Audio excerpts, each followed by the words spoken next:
Cape Town ayaa martigelisay isbuucan howlgalladii ugu xoogganaa gebi ahaanba dalka Koonfur Afrika. Howlgalladaas oo weliba lagu bartilmaameedsanayay ajaanibta sharci la'aanta ah iyo weliba goobahooda ganacsi. Dabcan laga soo bilaabo khamiistii hore ama arbacadii hore, isbuucii hore arbacooda waxaa bilowday howlgallo waaweyn oo ugu magac dareen howlgalla sifeyna kaloo aysan u ekeen wax sifeynaya wax kaloo ekaayeen. Waxaa la leeyahay arrintani waxay socotaa isbuucan meelihii ay tagayeen waxaaba laga yaabaa subaxan hadday meel tagaan isla galabta inay kusoo laabtaan amaba shaloo kale hadday tageen subaxii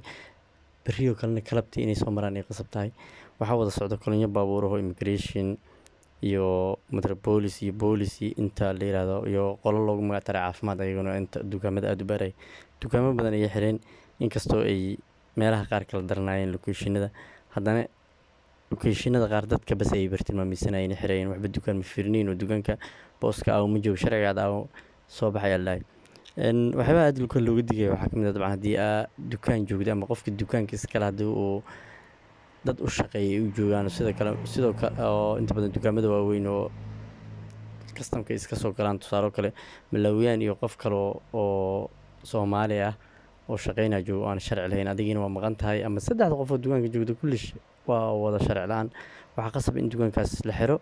dadkaasna la qaado. Fursadda lagu sii karo waa booskii ama qofkii meeshaas managerka ka ahaa waco haddii micnaha sida ugu dhaqsi badan uu ku imaan waayeen dadkan waxay ka naxaan malo waa qaadanayaan. Marka inta badan waxay fiicnaan lahayd xilliyada dadkan aad ay u kacsan yihiin. Waxaan ka hadlaynaa Cape Town inay dadku joogaan dukaamada inta badan dadka sharciga leh inay joogaan si ay u badbaadiyaan kuwa kale. Waayo markii dukaan laga soo sheegay inta badan dadku waa wada xiriiraan oo hadda dhagalaan maaha. Marka dukaan laga soo sheegay dukaamada kale Malawiyaanka ninka kale oo Soomaaliga iska joogo koofi ay iska gashan karaan kadibna iska bixi karaan umale banaankaas oo cid ku raadsanaysa mar waa guryaha iyo dukaamada la iskugu soo galaa. Marka taas waa arrin muhiim ah laakiin inta badan waxaa dadkan ayaa waxaa xilliga ay ka soo kordhacanayaan loogeyn. Marka qof walba oo goob ganacsi leh waxay ku fiicnaan lahayd in asagoo sharcigiisa haysto uu joogo. Sidoo kale waxay aad dadku weydiinayaan waxa la dhihi jiray registrationka ee ayaan dhahdaan mar inba la iska dhaafay ama arrinteeda ay isku soo dhamaatay la filayay ayay ayagana aad u weydiiyaan oo waxaa qasaba in dukaanka lagu dhajiireen. Marka ayagana dadku waxay ku qasbeen in dukaamada lagu dhajisto dukaamada gudahooda in la dhaqo la xaaqo la nadiifiyo waxbay dadka ku qasbayeen. Sidoo kale dadka waxay ku qasbeen in gabi ahaanba ay daadiyaan ama ay tuuraan waxyaabaha yar risk oo dadka waxay maraysaa sheekada haddii aad dukaanka joogto inkastoo canaad badan iyo dhib ay ku geli doonaan haddana sharciyadii xumaa warqadaha ay dukaamada loo sameynayay qadda kale oo iska xuno ayadana midda oo dalka lagu joogo oo dadka qaxootiga iska wataan intaba iska soo dhaweysa haddii intay ku dhibi lahaayeen qashqashaad ku gelinayeen halaas haddii ay ka helaan waxa kale waa wax reputation ama afkii ay kaaga sheegi karaan laakiin halaas haddii lagaa waayo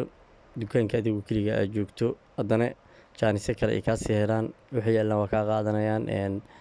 adiguna waa ku xirayaan kadibna marmarka qaar inta badan waxay dadka soo gaadaanba maalmaha khamiista iyo jimcaha oo dadku ay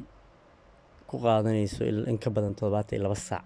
inay xabsi ku jiraan oo hadda dadkii khamiistii hadda la xiray ama jimcihiiba la xiray waxaa la soo daayay isniin 4 beri ugu yaraan inay xabsi ku jireen la sheegay. Marka waxaa dhibkaas halaas ayaa dhib kugu filan marka haddii aad laakiin ka taxadirto foojignaan samayso inta badan bariisadii iyo xilliyada dadka soo gaadaan aad xitaa banaanka haddaad heli kartiin dad iska sii istaago.